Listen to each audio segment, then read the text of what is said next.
What's up, everybody, and welcome back to the FatMike Chicago Sports Show. I, as always, am your host, Fat Mike, and we are here to do another great show. But before we get into tonight's show, I have to give thanks to where thanks needs to be given. Every single one of our sponsors here at 1252 is what makes our shows across the platform here and across the board, makes these shows possible. Our sponsors, they're awesome, absolutely amazing. From Jonathan Duran at the Coldwell Banker Real Estate Group, Nick and Ivy Brewing Company, August Doozer and his campaign, Mark Berardi and Associates, Susie Sheehan, White Oak Farm Venue, the Cupcakery, the list goes on and on and on. Make sure you guys give these guys a look up. We'll be playing commercials of these guys throughout tonight's show to where you guys can get better access and see these guys and what they actually do. But now it's time to start this show. Let's get this pig on the road. We got a lot to talk about. It's going to be a Bears night, guys. Woo-woo.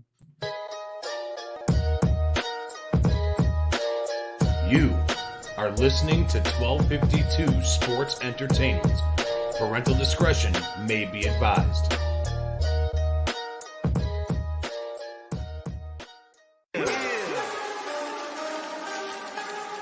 Woo! It's about that time. FatMike Chicago Sports. Yeah. Finally here. Shot City Sports is right here. Updates on news, get it here. No rumors, cause we keep it real. FatMike. Sit back, relax, sugar beer one of them nights. Hey, this is Carmen DeFalco from ESPN Chicago, and you're listening to the Fat Mike Sports Show. Hey, this is Dave Richard from CBS Sports, and you're listening to the Fat Mike Chicago Sports Show. Hi, this is Jesse Rogers for the Fat Mike Chicago Sports Show. Hey everyone, I'm Scott Merkin, the longtime White Sox beat writer for MLB.com and proud graduate of the University of Michigan. You're listening to me on the Fat Mike Chicago Sports Show. This is Chuck Arline, and you are listening to the Fat Mike Chicago Sports Show. It's the best. Hey, what's up? This is Greg Braggs Jr. from Braggs in the Stands, and you're listening to my guys on the Fat Mike Chicago Sports Show. Boom! Hey everyone, Freddie Huebner from ESPN 1000. Great to be on the Fat Mike Chicago Sports Show. I'm Dan Zaborski, senior writer for Fangraphs, and you're listening to Fat Mike Chicago Sports Show. I'm JJ Stankovich from NBCSportsChicago.com and the Under Center podcast, and you're listening to the Fat Mike Chicago Sports Show. Hey Sparkle, you know what I listen to? It's the Fat Mike Chicago Sports Show with my guy, Fat Mike. If you listen anywhere else, no jock. Listen to Fat Mike, the best.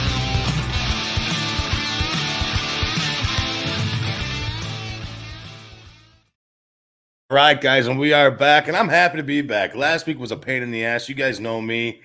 I'm usually on here like religion doing my show. I'm always on this thing. I'm always on this fucking thing, except for last week. Oh, I tell you what, DirecTV can suck my fat, hairy Polish ass, and that's how we're going to start this show tonight.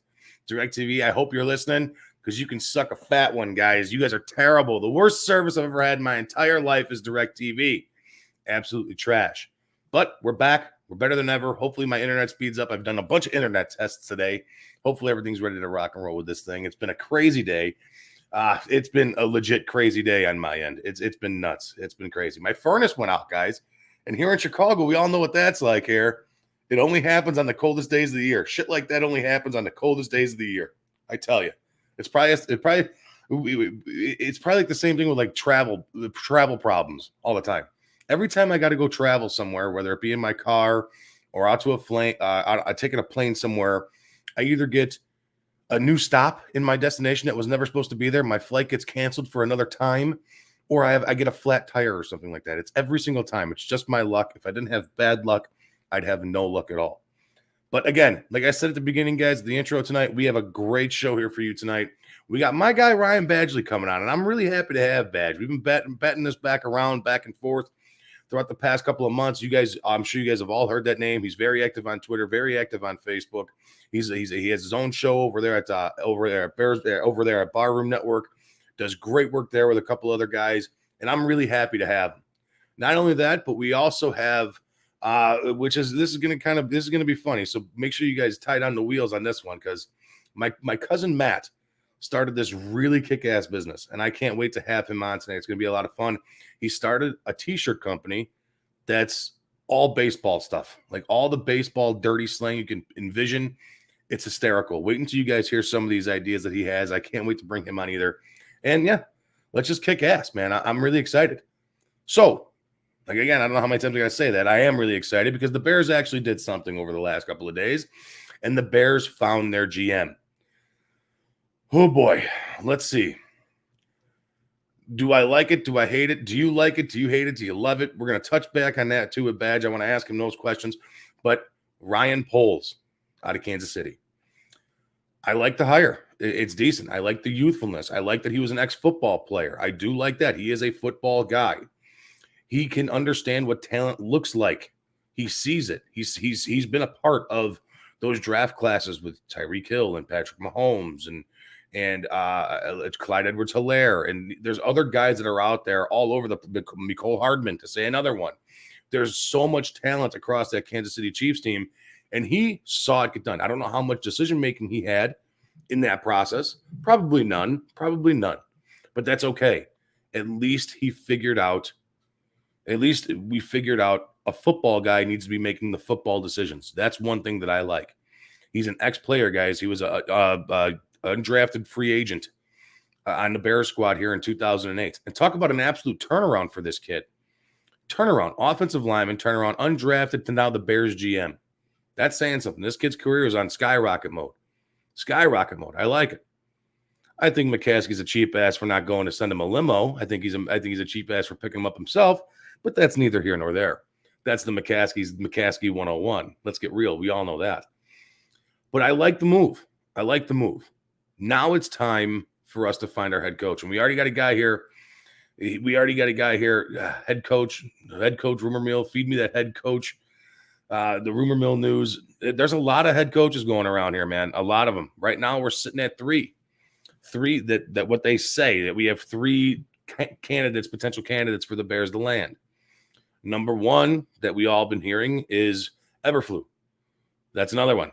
I like him. That's fine. Okay. Indy, I dig it. Indy, DC. Okay. We have Caldwell. Okay. I wouldn't be mad at that one.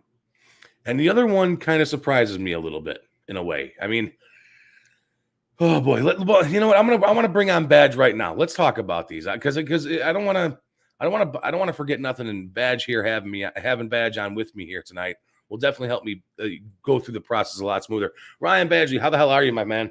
I'm doing great, brother, man. I'm finally, happy to be on the Fat Mike Chicago Sports Show, dude. I mean, we trace back a couple of years now, through Twitter, your time here, and just carrying on, man, just talking ball back and forth as Bears fans and, sports fans and, just in general. And it's a pleasure to be here, man. You talking about Ryan Poles, right from the jump, I think it's a great hire. Right. He's somebody who has played the game, and not only played the game, it's somebody that played the game in the trenches. He was an offensive lineman. He's somebody who knows the position very well, and probably knows the other side of the ball up front very well also. That's not to take away, the other components. But this guy is a football guy. Finally, It's something that's been missing from this organization for so long. Everybody said Ryan Pace was the football guy, but you look back at his tenure, and really the biggest thing he accomplished is the Hallis Hall rebuild and drafting Justin Fields. These new coaches, Mike, as you were talking about, with Eberflus, Caldwell, and I think the last guy you were going to talk about is Dan Quinn. Yes, Dan Quinn. Yeah. Which I like. I like Dan Quinn. Yeah. I mean, a defensive-minded guy, Badge. He's a defensive guy. Just like Eberflus. Yeah, he's not. I'm not. I chat with the guys from the Barfly Tailgate Show. We chat regularly. We have a text thread going back and forth, and with the Caldwell talk, I was just like, Jesus. This is what I didn't want to see. A guy this would be his third opportunity as a head coach. No, I'm not, huge on his age. Like his age doesn't right. That doesn't mean shit to me. But it doesn't bother me. Can I say this really quick about Caldwell, though, Badge? All right, Badge, Badge, Jim Caldwell. Honestly, in my personal opinion, now I know people are going to say he's ancient, and the best time he had was with Manning, and I'm not going to deny that. I'm not going to deny that. But if you look at the man's resume, okay, he won a Super Bowl out there as assistant coach and quarterbacks coach for the Colts against our Bears here. All right, so I mean, you have to know what you're doing, because that Bears defense, that's what took him to the Super Bowl. It wasn't Rex Grossman, guys. I'm sorry. It wasn't Rex that took him to that Super Bowl. All right. And then a couple of years later, goes down the way out to Baltimore. All right. As an offensive coordinator, wins a Super Bowl there. Again, Joe Flacco as your quarterback. He didn't win you that Super Bowl, but he played serviceable enough in that game to win you a Super Bowl against, again, a really highly touted defense in the San Francisco 49ers that year. All right. Great defense. Then it's all said and done. This is the kicker that makes me happy about Jim Caldwell. This is why I entertain the thought of having Jim Caldwell as the Bears' next head coach. In 3 seasons with the Detroit Lions, he went 27-21. Brought the Lions, dude, the Lions, I know, to 2 playoff appearances. 2. I know. The Lions. All right, that's what I like, because we all know that he inherited shit when he got up there to Detroit. Yep. It's going to be the same exact thing here. He's going to inherit a big old plate of garbage. The thing I will say that intrigued me more about him today was the information that came out that said that, now who knows if this is true, but that said he had an entire offense built around Justin Fields' skill set. So to me, I saw that and I was like, holy shit. Right. That's something that this fucking team has been missing for its entire eternity. Right, is exactly. Someone to build an offense around the quarterback. Right. And now you hear that he could be the guy to do that. Well, if you think about him, Quinn, and Eberflus, he is the only offensive guy in the mix there. Now, they did come out that Poles has the opportunity to add other guys. I seen and read that as well, yeah. Yeah, I mean, I like these 3 guys. Caldwell growing on me. He's it. The more I see about him, the more, the Detroit thing. I mean, to me, that team hasn't done shit since ever. And for him to have a winning record departing there, I mean, that just fucking speaks volumes. Right. And that's what I mean? Huge, man. And then like Eberflus, I like what we've seen out of him as defensive coordinator. Yep. But I mean, he also inherited a lot of that. I mean, he really did. And then Dan Quinn's been there, guys. Dan Quinn knows what a winning team is supposed to look like. He was the defensive coordinator up there for the Seattle Seahawks, the Legion of Boom, with Sherman and Browner and help me out. Who was that badass safety that they had? It's gonna escape my memory. Oh crap! Cam Chancellor. Cam Chancellor. Yes, yeah. So like he inherited he was absolutely awesome there. And then goes down to Atlanta, where Atlanta for years has been nothing but an offensive football team. He didn't have to worry about the offense. He turned that defense around, and that's what got them to the Super Bowl. That year, Atlanta was, I think, top 10 in the league in defense. Yeah. Or top 12 in the league in defense. So if you can do that, but you can build around what you have, all right, you make sure that your offensive coordinator is the right guy. Make sure that your defensive coordinator is the right guy. Whatever you go against, whatever you are, the next Bears coach has to be confident and 100% comfortable with what he brings on the opposite side of the ball. If you're a defensive coordinator at heart, you go out there and you hire the best offensive coordinator that you have. Yeah. Yeah. I 100% agree with you, dude. And that's the thing on Caldwell that, and I don't, in the locker room, he could be a completely different person, but only seeing like his press conferences from the outside, he seems too tame, too timid for me. Right. Where I see a guy like Dan Quinn and I've seen him and know that he's a fiery guy. And I feel like that's the type of guy that the take no shit. Yes, he's going to work with Ryan Poles, but these guys are going to not, It's this whole nicey nice. Oh, there's collaboration. I don't give a shit about the Right. culture. Clearly, a winning culture here apparently is what we had. Get you nothing. I don't give a shit about any of that anymore. Right. It's about winning football games. And I really think out of these three guys, Dan Quinn is the guy for me, to be honest with you. I think he's the guy that is going to have that take no shit, And here's the other part. There's rumors that he has the ability to put together a phenomenal coaching staff. So that has to play a role in it too, because, while Caldwell's got a plan, who's he bringing with him? You're hearing Dan Quinn is going to get premier coordinators. Right. So, that plays a role into a lot of this too.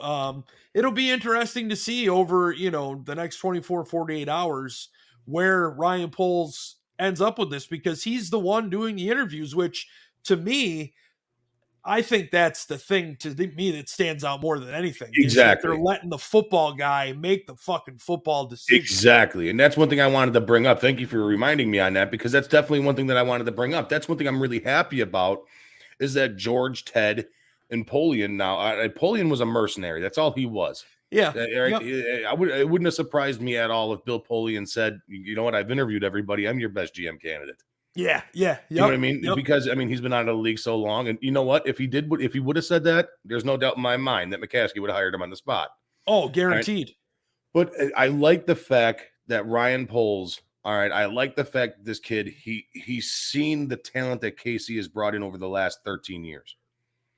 All right, he's seen it over the last 13 years. That's the thing that I like. I like that he's an ex-football player. I like that. Whether he sucked or not. All right, I don't care. I don't care if he was, Rudy Rudabaker out there, for crying out loud. Yeah. All right. He has he made it. He made it to the show. Never played a game, but he made it to the show. All right.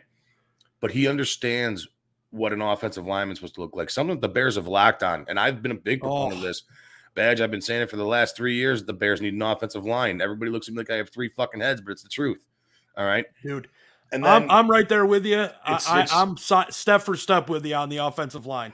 Yes. Freddie Huebner says, "What are you drinking, Badge?" Oh, I am drinking an Allagash. Oh, I don't know if you can see it because of my bright light there. An Allagash white. It's a wheat beer. It's brewed with coriander and curacao orange peel. Oh, there you go. And I forget who it's by. I've had this many times on draft. I was at our local grocer and they happened to have some, so I grabbed some of that. And some of my other favorite is Syracuse Pale Ale from Middle Ages Brewing. So a little local. Well, that's Freddie. I'm sure Freddie loves the beer talk. He loves all beer, man. Yeah. I'm pretty much a beer drinker. I do like my whiskey though. Oh yeah. But going back to the Poles thing, man, I think it's a good fit here for right now. Yeah. I mean, and we, this is the other thing that I wanted to say too. At the end of the next season, Badge, at the end of next year, is it fair to give Ryan Poles a GM grade? I mean, you got to look at everything that goes into this. Now, you look at this team that he's inheriting. We've got no first round pick. We've got a 2, a 3, 2 5s, and a 6, I think is what it is right now. You'll get another 3 for losing Allen Robinson. Yeah, possibly. Right. But then you'll also gain, I think, 1 or 2 with the Poles hire because we hired a minority GM, so they give us a pick for that. Okay, I'll take it. Same would go for the head coach, and I believe those are both third rounders, if I'm not mistaken. So yeah, I'll take it. Which great, you could package something like that to maybe move up if there's somebody that you're clamoring for in the draft, but there's some work to be done. James Daniels is a free agent. Allen Robinson most likely has probably played his last down in Chicago. There's many Bears fans that I think prefer that. There's many Bears fans who think, well, is there a chance he could come back? Maybe it would be a little bit different. To me, I think what transpired this season, and I know Allen would never come out and say this, I think he was game planned out of the offense. I think it was done purposefully by the former people in charge. So they wouldn't have to worry about having to pay him a shit ton of money and hopes to hurt that other teams wouldn't. Right. Well, you look at the year he had. If you're a general manager for one of the other 31 NFL teams, are you paying Allen Robinson $19 million a year for last season's work? No. Absolutely not. If he gets league minimum, it's, I mean, it's just. Well, he'll get paid. He'll still get his. He's just not. Yeah, I'm sure he's will. Not make Devontae I just think money. it was an abomination. I mean, he was posed the question in one of his press conferences. Hey, did you know you've run the most hitch routes in the NFL? This is 3 weeks after he was hurt. He was still leading the league in hitch routes. He hadn't played in 3 weeks. Well, I know when he came back from COVID, I know he lost like 20 pounds. Oh, yeah, dude. He looked sickly thin. I'm not trying to make excuses for the guy. That's not what I'm trying to do. I'm just saying there's a lot of things that go on behind closed doors that none of us know. Right. And you look from the outside in, now knowing what transpired throughout this season and during the season, it looks like he was just kind of casted out. Right. Everybody thinks Darnell Mooney's a number one receiver. I don't think he's there yet. Is he close? The first year I thought, wow, by this time next year, we could have 2 number ones. So I thought this season he would really progress. Don't get me wrong. He had a great year, but he had a lot of drops. Yeah. And if you're a number one receiver in this league, you cannot have the amount of drops that he had this season. With oh my goodness, with Darnell Mooney, I'm having like brain farts all day today. With Darnell Mooney, I remember saying, I wrote an article last year and put it up on the 1252 site saying that I thought that he has the potential to be every bit, if not as good as Tyreek Hill. And I still firmly believe that. If you remember Tyreek Hill, his rookie campaign, that second year, he dropped the ball quite a bit of times too. He still drops the ball quite a bit of times. Yep. All right, but let's get real here. You're losing a lot in this team for the inheritance for Ryan Poles. Akeem Hicks is probably gone. You're gonna lose one of your inside linebackers. Yep. You're going to lose Danny Trevathan or Alec Ogletree, both probably, most likely. Your secondary is still soft. Eddie Jackson couldn't tackle a tackling dummy, and the other safety, I can't fucking name him. I mean, it's Tyshawn Gibson. But but it's every other week somebody else is doing something else in the secondary, and you have one decent cornerback. Is what you have. So that's just the defensive side of the ball, and on the offensive side of the ball, I still think that you need another lineman. You're going to need a wide receiver. I mean, everything's there. Everything is right there.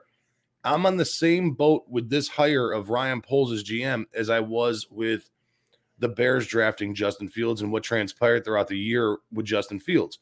I don't think it's fair this year to give Justin Fields a draft grade or a grade on the season because of everything that happened. Starting Andy Dalton, then him getting hurt. The one thing I will say, and you know me, I'm more of a glass is where it is type of guy, not glass half full, glass empty, half empty. Justin Fields needs to protect the fucking ball. Agreed. All right, 22 turnovers this year, or 24 turnovers, 12 interceptions, 12 fumbles. You got to protect that ball. He won't be a starting quarterback in this league for long at all if he doesn't know how to protect the ball. Yeah, I totally agree with you, dude. That's me shitting on him, okay, but I still think he is our guy. I'm going in with faith. I have more faith in Justin Fields being our guy than I ever did with Trubisky being our guy. Yeah. All right. The people that are out, trying to chastise this young man and say he's not the future of this organization clearly don't know a goddamn thing about how any of this works. Right. It was very apparent, throughout the week on social media with, people throwing out Josh Allen's numbers and saying how, saying they were Justin Fields, and other people saying, oh yeah, those are Fields numbers. He's trash. He'll never amount to anything. And then the guy going, oh, these were Josh Allen's numbers, who just put up 340 yards and 4 touchdowns in the divisional round against the Chiefs. So, I agree with you 100%. I don't think, can you give him a grade? Sure, you can give him a grade. But to me, a grade, it's more to me talking about those things he needs to work on. Right. Protecting the football, not hanging on to the football. Well, it's almost more honest critiquing than it is anything. You know what I mean? Yep. And that's where you were saying about Ryan Poles, our new GM here at Chicago Bears. Guys, again, I'm sitting here with Ryan Badgley from the Barroom Network, and I appreciate him coming on. Badge, again, thank you. Well, what we were saying just about Ryan Poles here, it's fair to give him a grade with the free agency and if what he does with what he has in the draft, okay? Yeah. But I think a for sure lockdown grade for your GM of what he's inheriting, I think it has to be until year number 2. I do too. And think about this too. You're just brought in right now as the Chicago Bears GM. It's the end of January. The draft is in April. Right. Now, you may be forced to hang on to some scout people that you might not have really thought about keeping, but you're 3 months from the draft. For you to now try to build your entire scout department 3 months before the draft, It's going to be tough. Granted, I'm sure he's going to pick guys that are doing the same shit from other teams and so on and so forth, but that's still a short time frame to really turn stuff around. Right. I mean, there's other teams that are going to do it too. These teams will make out fine, just like the Bears will. But I think for him to put his stamp on stuff, I don't think you'll really see it until year 2. Right, and that's the main thing is that exactly what you said. I don't think you'll see the pull stamp of approval on anything until year 2, especially with how bad this team is currently. Not bad, but the rough shape that they're in right now currently, and especially with barely any draft capital, which hurts. Well, a lot of things are up in the air too, dude. I mean, yes, you got to see a little bit of Larry Borum and a little bit of Tevin Jenkins, right? Now, last year, we were all talking like, well, these are our tackles of the future. Well, then Jenkins gets hurt, and Borum moves over to left tackle and played okay until he got hurt. So you're like, oh, shit, well, maybe Larry Borum's our left tackle and Tevin Jenkins is the right. Well, then they pulled Jenkins off of IR. He ends up having to go and play a little left tackle. Didn't perform great, didn't perform awful. He wasn't good. I mean, I thought he was progressing better as the more snaps that he got. Yeah, and then they started him the second time for the following week, and he did something to his shoulder, and then you didn't see him again until like Jason Peters got hurt. Right. After that point, you know? Right. So you're up in the air tackle-wise. James Daniels, as it stands right now, I think is a restricted free agent. I believe so, undrafted, yeah. I believe so. Or unrestricted. So now, is he somebody you want to keep around? If he's not somebody you want to keep around, now you need to find a guard and a center. Right. Maybe Daniels would be better at center. You know, I know we tried this a couple years ago, but, you know, maybe this offense is going to be more under center type stuff. But, you know, we don't know yet.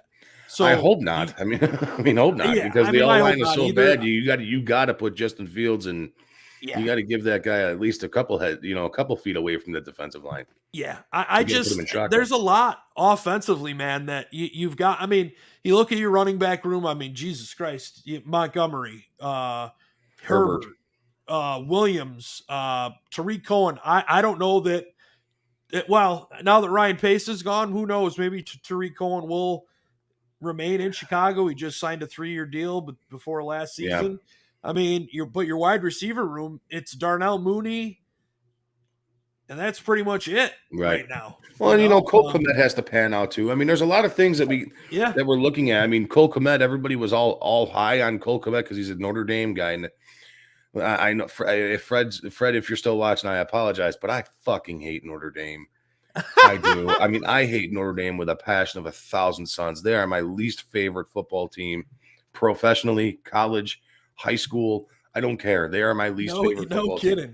I cannot stand Notre Dame. I fucking hate them with a passion. Being over here, man, in the East Coast, you know, I live 45 minutes from Syracuse. Right. We see Notre Dame every once in a couple of years. Yeah, every 7-8 years maybe. It's a good thing. But you know, coming out of Notre Dame, everybody, and I was watching that draft and I remember it like it was yesterday. Yeah. Man.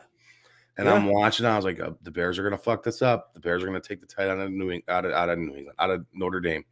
The Bears are going to do it. Sure shit. Guy in the next pick was Chase Claypool.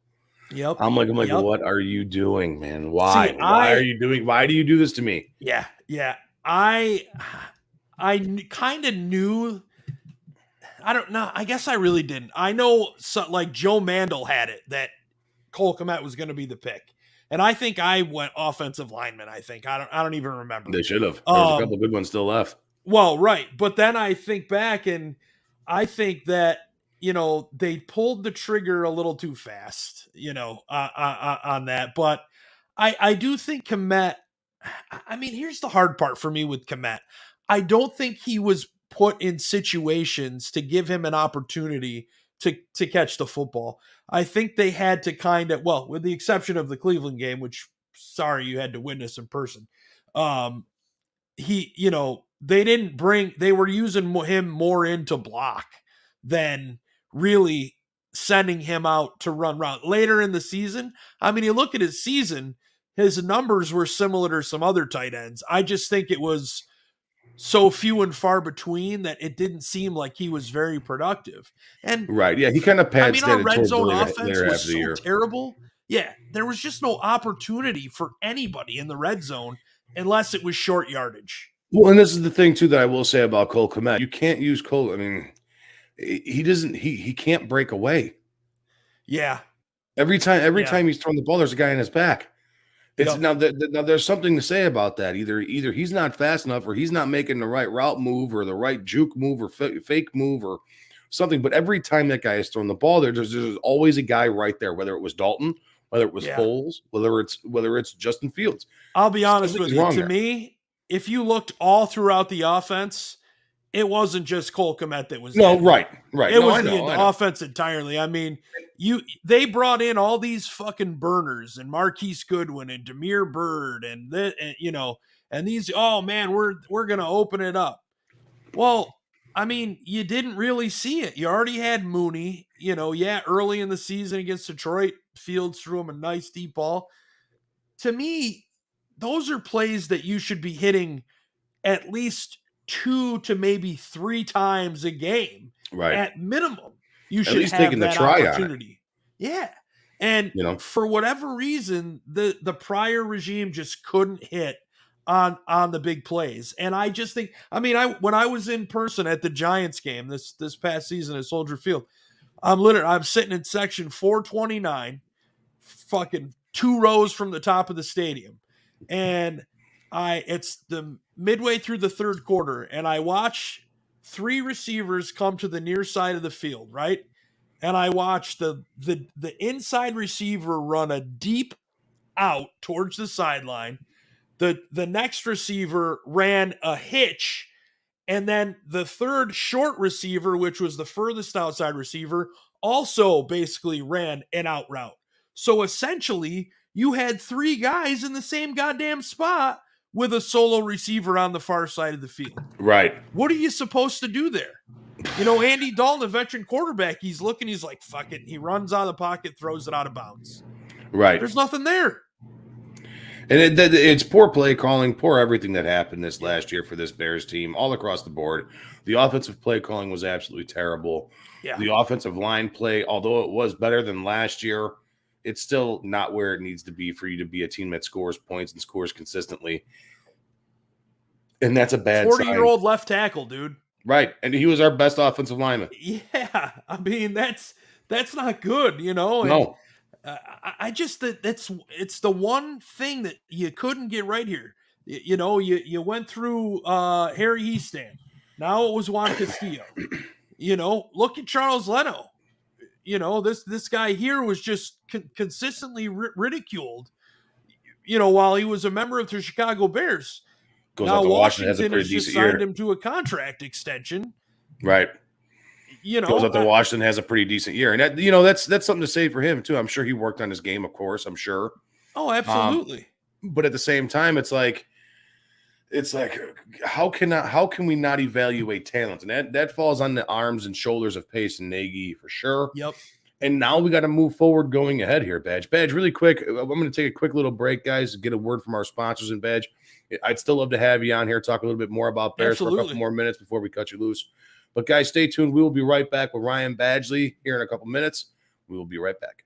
Hi, I'm Jonathan Darren, licensed real estate broker with Coldwell Banker Real Estate Group in Homer Glen. Are you looking to buy or sell? Have you been disappointed in the past? The Jonathan Darren team with Coldwell Banker Real Estate Group focuses on providing you with a concierge level of service during the process of buying or selling. We are a service-oriented team with a fresh and professional approach to selling real estate. Our goal is to combine knowledge, skills, and passion to exceed our clients' expectations, and most of all, we truly care. We are a knowledgeable real estate team focused on offering expertise and innovative solutions for our clients. The Jonathan Darren team has 5 full-service real estate brokers and a dedicated full-time marketer servicing all of Chicagoland. We will customize a detailed plan around your timeline for a sale, purchase, investment, estate, or other needs. Real estate transactions can be stressful, but don't need to be. Let us handle it for you. Visit our website, homesbyjdt.com, or call 708-308-1938 today. Expect better in real estate. Choose the Jonathan Darren team.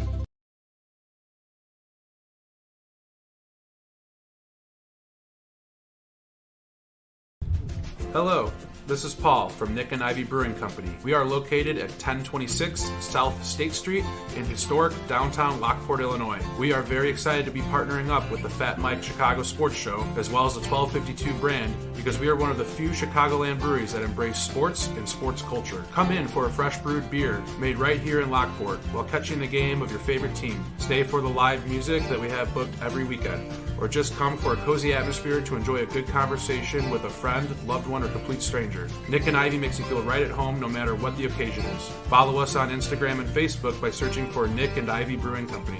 Visit our website for our up-to-date tap list or to go shopping on our online store at nickivybrewing.com. That's Nikivy brewing.com. Come in today for a fresh brewed beer born and raised in Lockport, Illinois. My name is August O'Neill Doozer, and I am running for the 37th State Rep, which incorporates New Lenox, Mokina, Lockport, Frankfort, Orland, Tinley, and Homer Glen. I stand for pro-life, pro-Second Amendment, pro-education, pro-police, and pro-vets. I believe that we should have a card for the vets, and they could go for service at any hospital or facility in the state of Illinois because they deserve it. My father and grandfather were Chicago policemen, and you could see them on my website at www.deuser.us. I was a police officer, and I went back to school and became a teacher of students with emotional conditions. I have been on the front line for 30 years. We need to change the culture of politics in Illinois. If you elect me, I will do my best to change the culture. I have integrity going into the job and can't be persuaded to follow the status quo. Visit my website at www.deuser.us.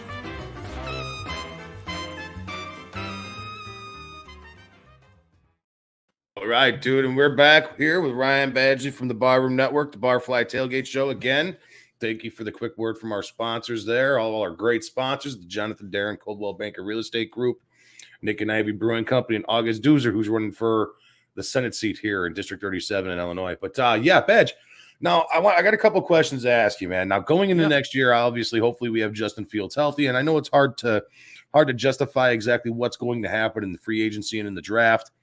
Going into next season, as it sits right now, are there any hot free agent ads that you would like to see the Bears even attempt to go at? Oh, gosh, dude. We were talking about it the other day, and I'm trying to, off the top of my head, I mean, the only receiver I know right now that could be a free agent is Devontae Adams. And, you know, who knows what's going to play out there in Green Bay. I mean, what a freaking first move that would be if Ryan Poles could freaking nab a caliber type player like Devontae Adams for an offensive weapon, but that's a pipe dream, I think. Although I thought Khalil Mack was a pipe dream too. So, and look how that turned out. Right, exactly. Pace pulled the trigger on that.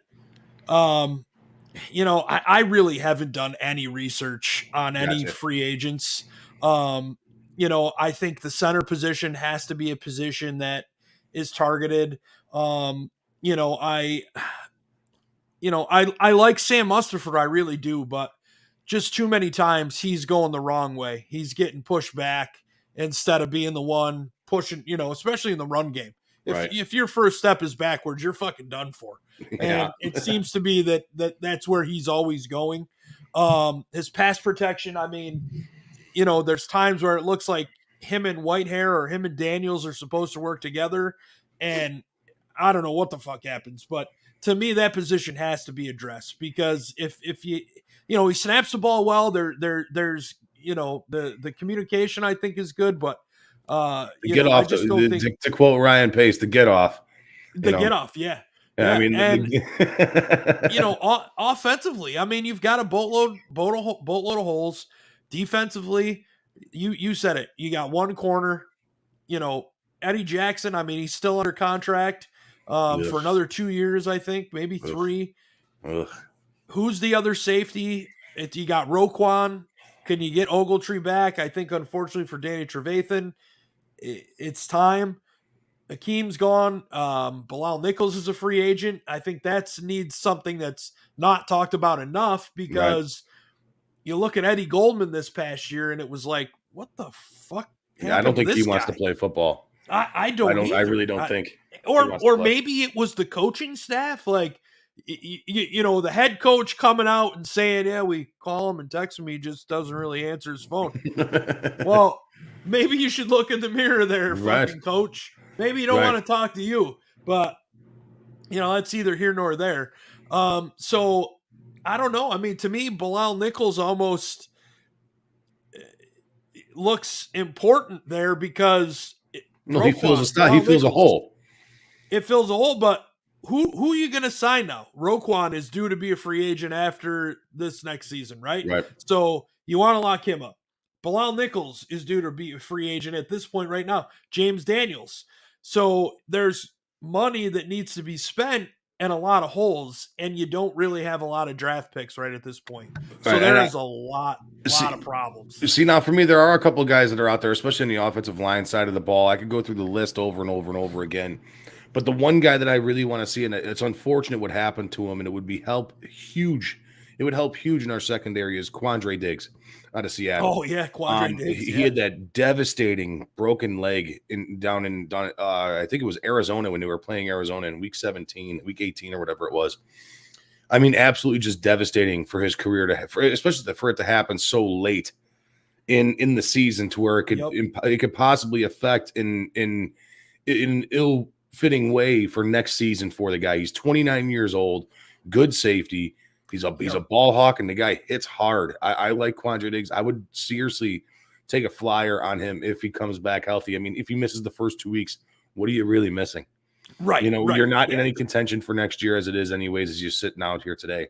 Yep. On the free agent side for the wide receiver, you got guys out there: Christian Kirk, Arizona. You got Calvin Ridley down there, Atlanta. Mike Williams, Los Angeles Chargers.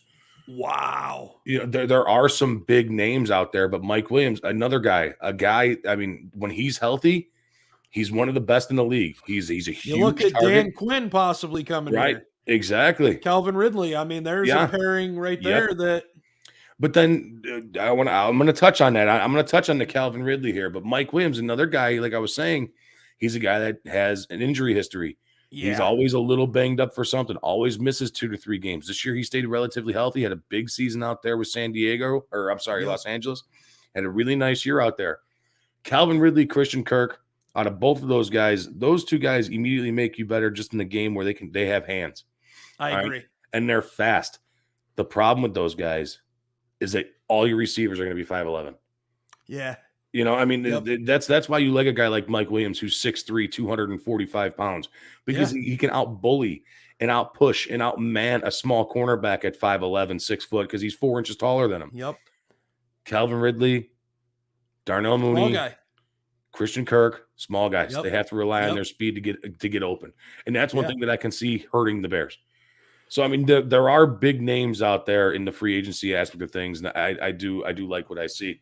Badge, I know that I'm keeping you on a little too late, my man. I apologize. I know you're an East Coast boy, fine, East dude. Coast time. I'm sorry, but hey, man, tell my people where we can find you, how we can listen to you, how we can interact with you.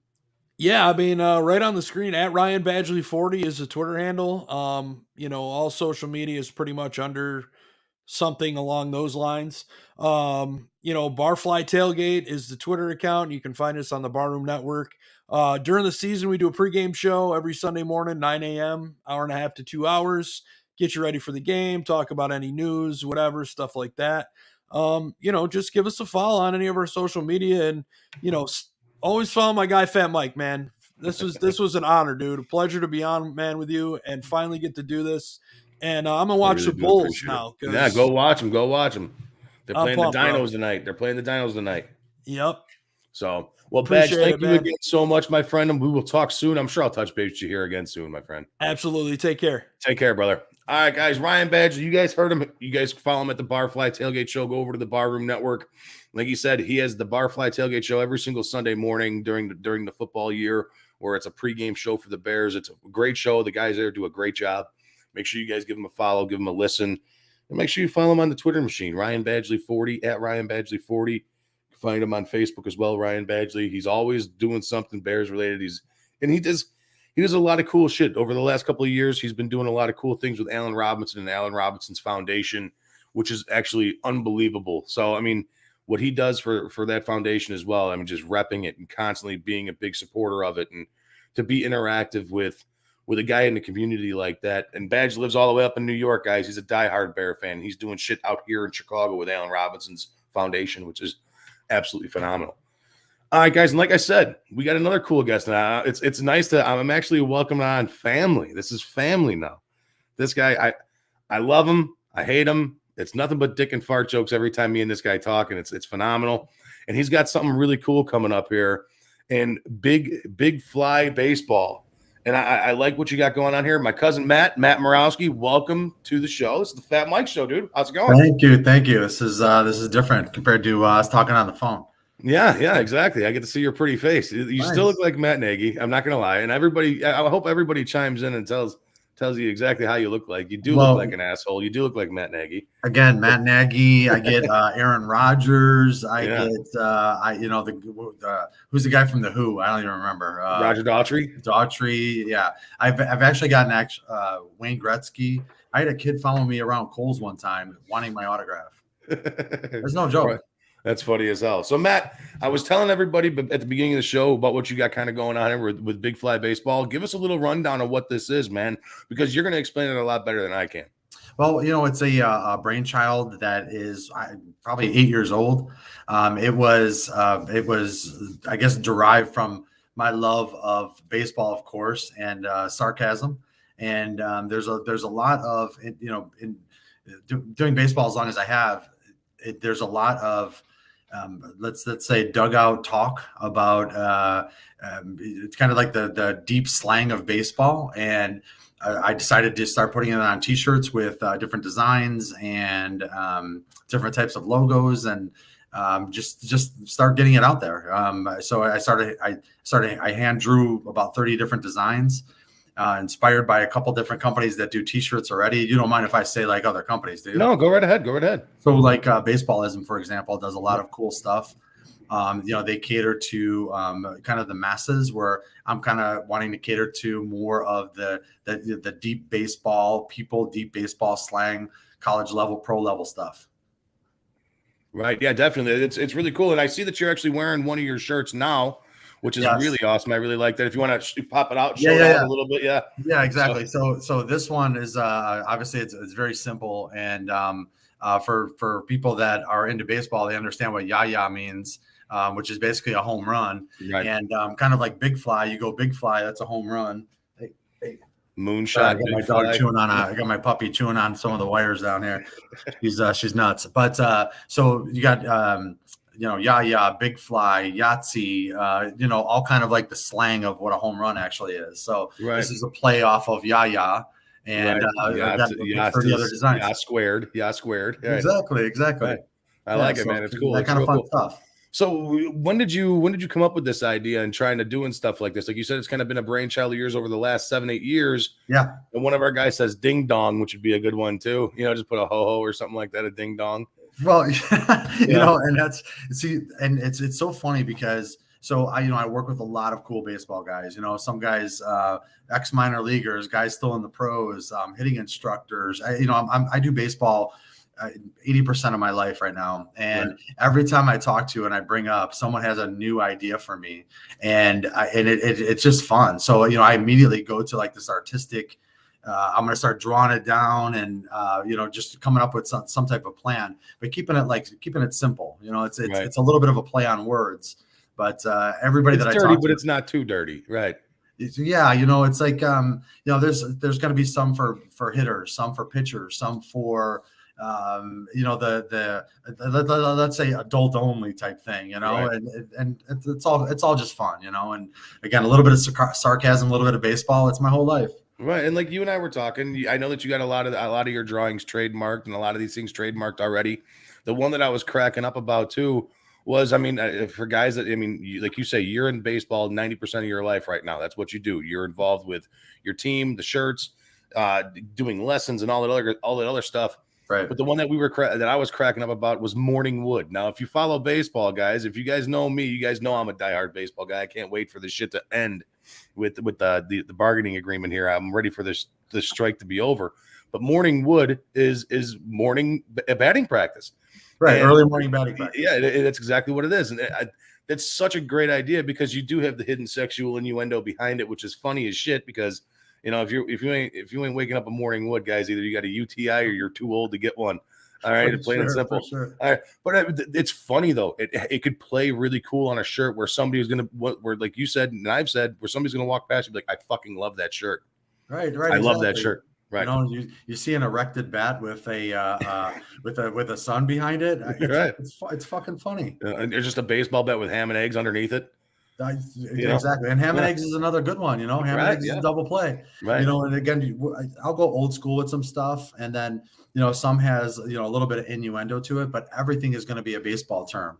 And like I said, I'm up to about 35 designs, and so I would say 25 of them are mine.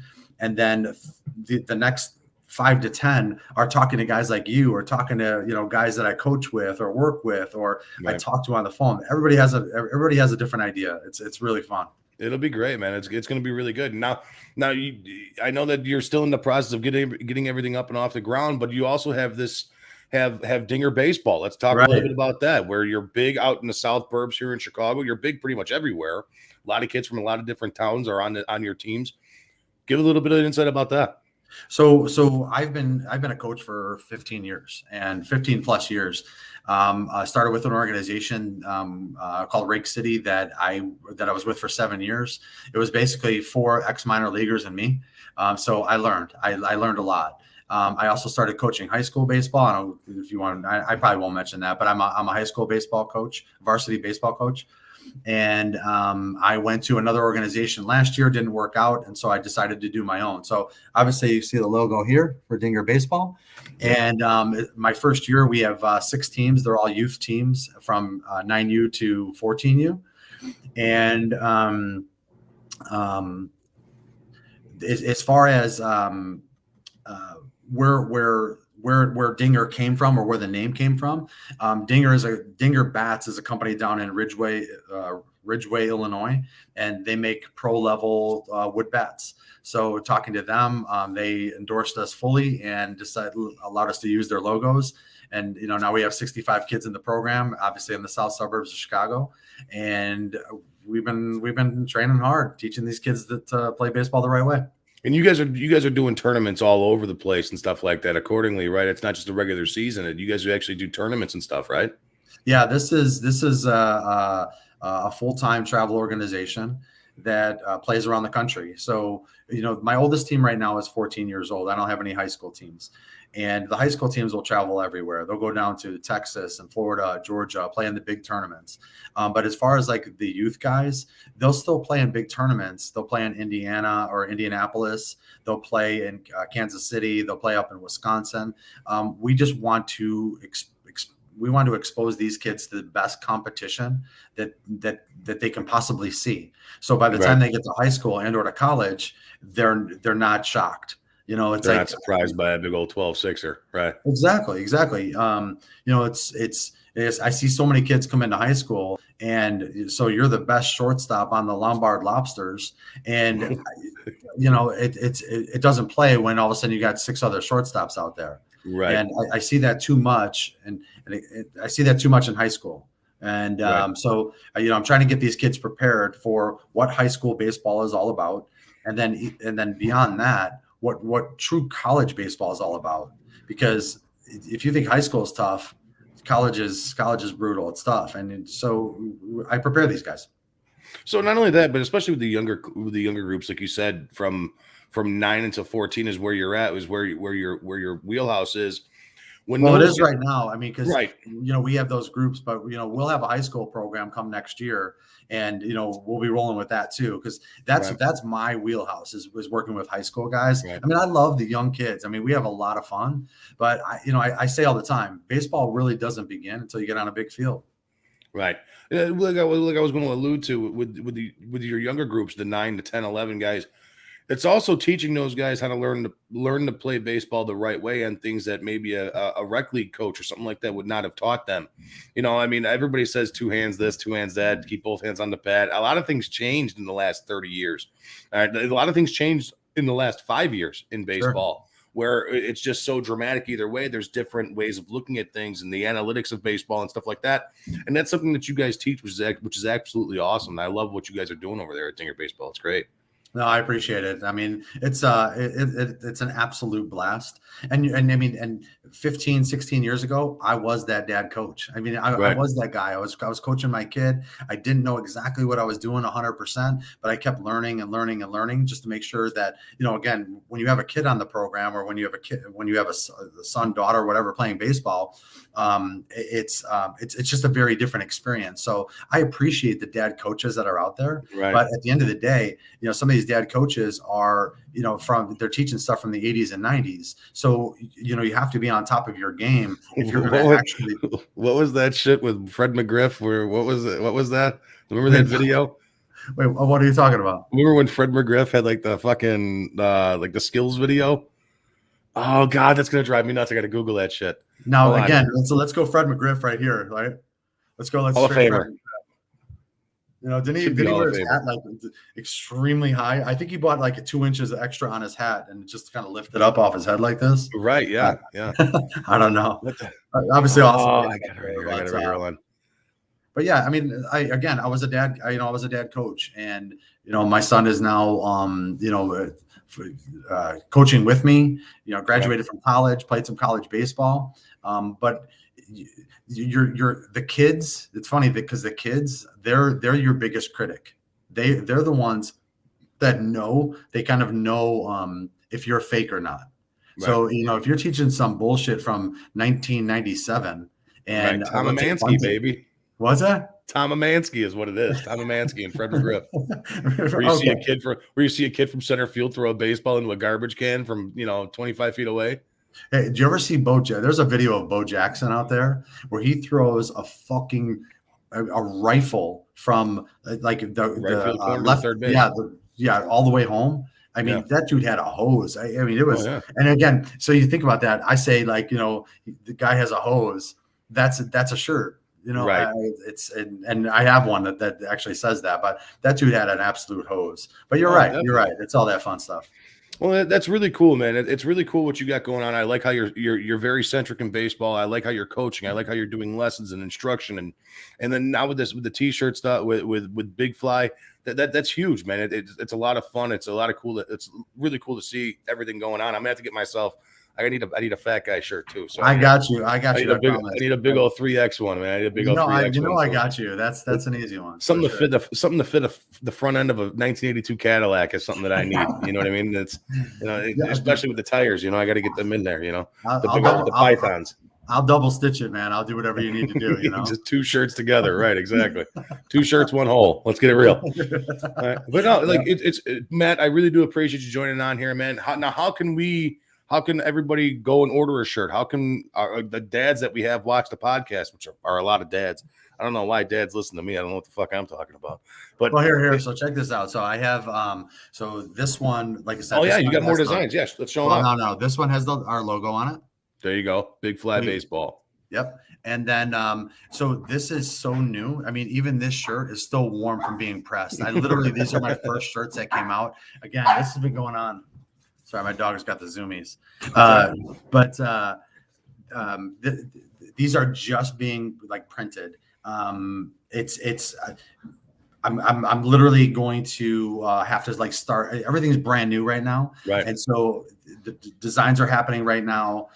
T-shirts are being ordered, so there's not a lot set up as far as like being able to purchase this stuff, but it will be soon. I promise you. And As soon as it happens, man, you gotta give us the address, that way I can pimp it out here for you, more so than what we're doing now. Yeah, that's awesome. Now, what about the Dinger baseball? All the dads that are listening, I want their kids to play shortstop be the next shortstop of the New York Yankees. How can you get to watch this kid play? So I do have a Facebook page that's probably the most active. I do have a couple Twitter pages, but the most active one is on Facebook, and that's Dinger Baseball Chicago, at Dinger Baseball Chicago on Facebook. I do a lot of updates. I do a lot of tips, that type of stuff. Even like shout outs. That's probably the most active. Am I working on websites for that? Yeah. Dinger Baseball is brand new. And even though I've been coaching for a long time, a lot of this stuff is pretty new. So we'll have to chat again in probably a month, Mike. And, right. I'll be able to lay out all those, different It'll be fun, man. It'll be real cool. It'll be real cool. I'm excited for it. And like I said, it's brand new. And, I'm just looking forward to, month by month to see how everything grows. Right. That's awesome, Matt. That's awesome. Well, Matt, I appreciate you joining me on here, man. I really do. I really do. Thank you. It's going to be a lot of fun working with you in the near future, especially with the shirts and everything like that. Yeah, for sure. We'll have you on here soon. As soon as you get everything ready to back up again, you can show us some more apparel. All right. Sounds perfect. I appreciate it, Mike. Sounds good, man. Sounds good. Take care, bud. Great show, man. I love it. Thanks. All right, guys. That's my cousin Matt. That's family. That's my guy. I love my cousin Matt. We always go back and forth. Like I said, we tried to keep it a little clean here tonight, but the next time he's on, I promise you, it'll get much dirtier. That's a definite. I guarantee that. But like I said, he's got a real good thing going on there with all these baseball terms, these baseball slings at Big Fly Baseball. I like the name of the company. I like his logo designs that he showed me. All these trademarks that he has are really kick ass. It'll be a lot of fun to see a couple, hopefully, big leaguers in the near future in a couple of those shirts. I know you'll see my fat ass in a few. So, but yeah, that's our show tonight, guys. But one thing I want to touch on, I promised that we would talk some Bulls tonight. The Bulls. I want one thing to say here, and I'm going to say it like this. The Bulls, are they legit? Are the Chicago Bulls legit? I'm going to give you my answer when I come back. I got two more things for you. Going to play a quick round. Sponsors, and I will be back. Here we go. Real estate is hot right now, and you need an attorney to handle all of this. My guy, Mark Berardi, does this all day long. He's a straight shooter. There's no fancy language. He's just to the point. And he and his team get the deal done. There's no BS. He also does estate planning, trusts, wills, and power of attorney. He has great reviews up and down the board from a ton of happy clients. For him and his big team, they're all just down to earth and normal people as much as he is. You will not be disappointed you went with him. He's located in Homer Glen and New Lenox and handles real estate all over Illinois. There's no place too far, so give him a call today at 708-942-8030. Again, that's 708-942-8030, or look him up online at Mark Berardi and Associates. Hey, Susie, thanks for hooking me up with the Fat Mike markdown on my insurance rates at State Farm. This is awesome. No, Mike. The Fat Mike markdown is not a real thing. I don't believe that for a second. Let me repay you the favor and tell you and all my friends about the Fat Mike markdown. Okay, well, that's just fine, considering that State Farm just gives everyone surprisingly great rates. You heard it here first, folks. So give Susie Sheehan over at State Farm Agency a call and ask for the Fat Mike markdown. It's the best. For the real deal, give us a call at 815-306-0184 or go to SusieSheehan.com to request a quote. My team at the Susie Sheehan Agency is here to help with all of your insurance needs for auto, home, and life, and we service Illinois and Indiana. Also, if you mention the Fat Mike markdown, $10 will be donated to a local charitable organization through our Quotes for Good program in your name. Remember, that's 815-306-0184 or SusieSheehan.com. Thanks so much. Get on it, everybody. Woo-hoo. All right, guys, we're back, and I definitely do want to talk some Bulls here, like I said tonight. I knew that I was going to. Right now, the Bulls are up pretty big right now. They're up by 14 points on the Dinos, the Toronto Raptors, 62-48.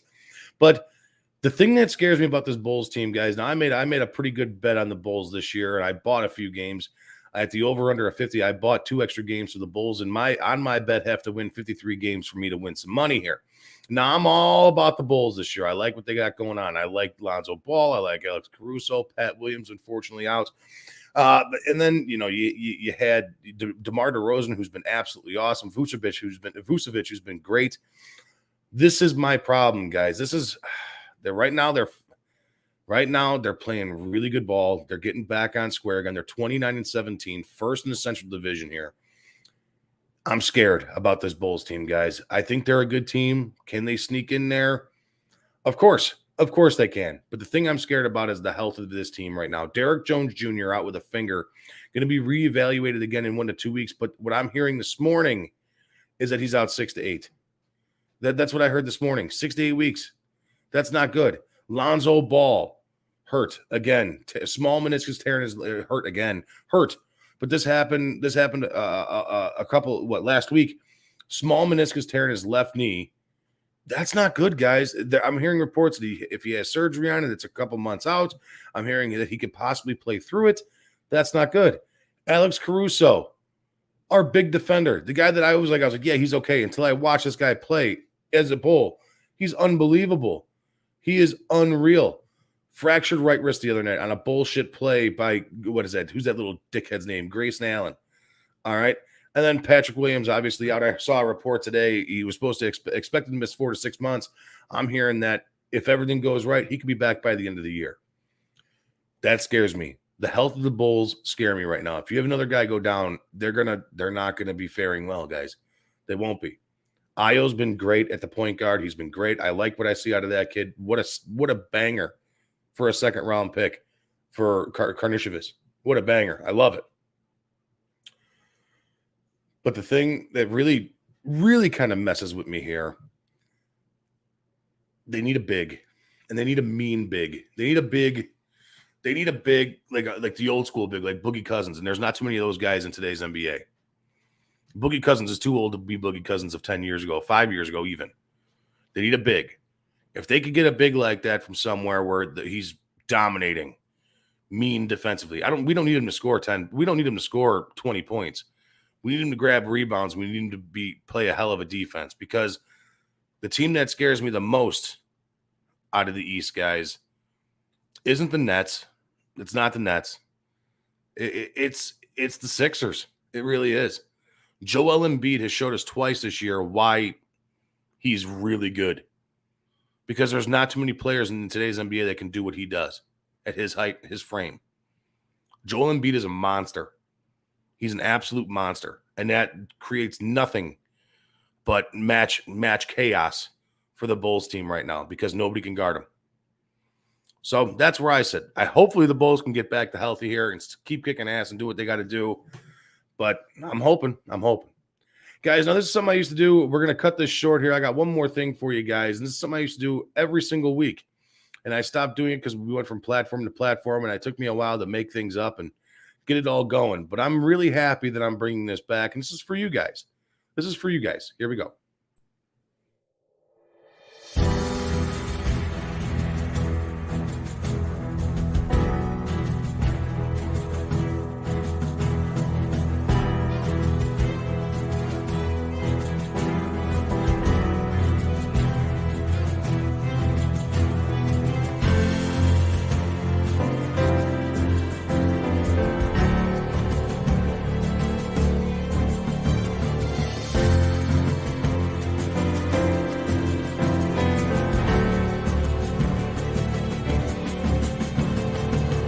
In sports history, there are records that are made to stand the test of time, and there are records that are meant to be broken. From hits, home runs, wins, and steals, to goals and assists and gold medals, passing yards, touchdowns, to receptions, dunks, points, rebounds, all with the same ultimate goal. That ultimate goal is being a winner and being a champion. This is the day in sports history.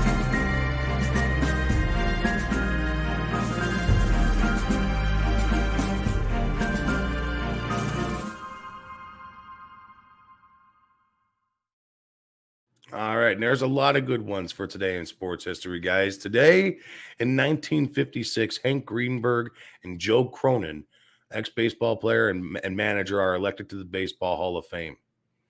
That's a good one. We're going to talk about that too, but so much to talk about. I apologize, guys. In 1960, the Oakland Raiders enter the American Football League, the AFL. And also in 1960, Pete Rozelle was elected as NFL commissioner on the 23rd ballot. Pretty cool. You know, Pete Rozelle, Jim McMahon with the headband, Rozelle. There we go. We got the 1980, the Islanders and the Whalers playing an NHL penalty-free game. When was the last time you seen that? Probably then, I would think. That I would probably figure that out. Another cool one that I really like here, you guys all know I'm a big hockey guy. In 1985, Edmonton Oiler Wayne Gretzky, the great one, scores his 50th goal in the 49th game of the season. That's crazy. Today in 1986, Super Bowl 20, Louisiana Superdome, New Orleans, Louisiana. The Chicago Bears beat the New England Patriots 46-10, with the MVP going to Chicago Bears defensive end Richard Dent. Pretty cool, huh? I like that one. That was cool. In 1990, Boston Red Sox hired their first assistant general manager to be African-American female in the Major League front office, Elaine Weddington. That's a pretty big get for that time in baseball. In 1992, the Super Bowl 26 at the Metrodome in Indianapolis, the Redskins beat the Buffalo Bills 37-24 with Mark Rypien, Washington quarterback, being your MVP. A lot of cool stuff this year. A lot of cool stuff in these. 1997, Super Bowl 31, Louisiana Superdome again. The Green Bay Packers beat the New England Patriots 35-21 with Desmond Howard, Green Bay kick returner, being your MVP. That's a cool one. In 1997, Mario Lemieux ties the NHL record with 4 goals in the third period as Pittsburgh wins 5-2 in Montreal. It's the 39th career hat trick and 13th 4-goal game, tying the NHL record shared by Wayne Gretzky and former teammate Mike Bossy. Pretty cool. Super Bowl 37 in 2003, San Diego Stadium. Tampa Bay Buccaneers beat the Oakland Raiders 48-21, with the MVP being Dexter Jackson. That's a good one. And sadly, guys, this is a sad one. We all know this one.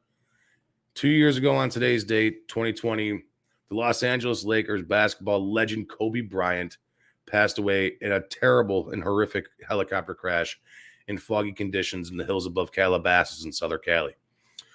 He's considered one of the greatest players in NBA's history, and he definitely is in my book and many others' book. So that's today in sports history, guys. I hope you guys enjoyed it. I liked chatting with you guys tonight. It was a lot of fun. Thank you to Ryan Badgley from the Barroom Network and from the Barfly Tailgate Show.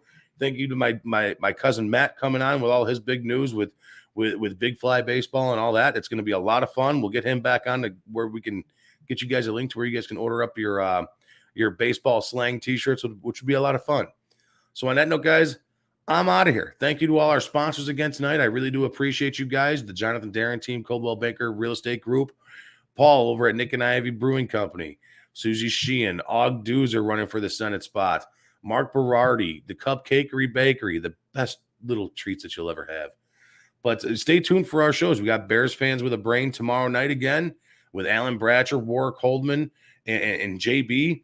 And then Friday night, we're back here with Harry the Greek on the Over Under podcast. We got a new podcast hitting the stream on Saturday, Mike on the Mic, which will be a lot of fun. It's not me. It's our new guy over at 1252 here named Mike Hughes. He's got a great show. It's going to be a lot of fun. And then Sunday night, we'll have David Schuster back with the Schuster Express, followed by Monday nights, kicking off the week as always, Freddie Hubner with Hube's Views and Brews. Guys, I'm out of here. It's time for me to go to bed. I'm going to make another drink and probably throw on some Ray Donovan and call it a night. My parting shot before I go here, my parting shot is the Baseball Hall of Fame voters are fucking stupid.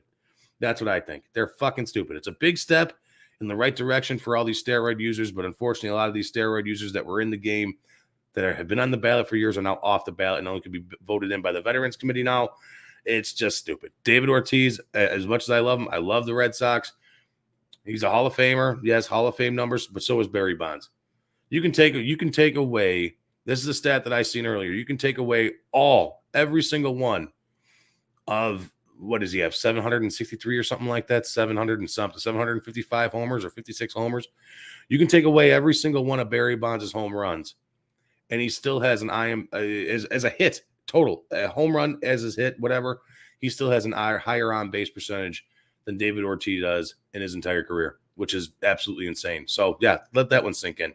But, all right, guys, I'm out of here. It's time for me to go. Baseball Hall of Fame, get your shit together. Thank you to everybody again tonight. We really do appreciate it. I will see you guys next Wednesday. You guys take care.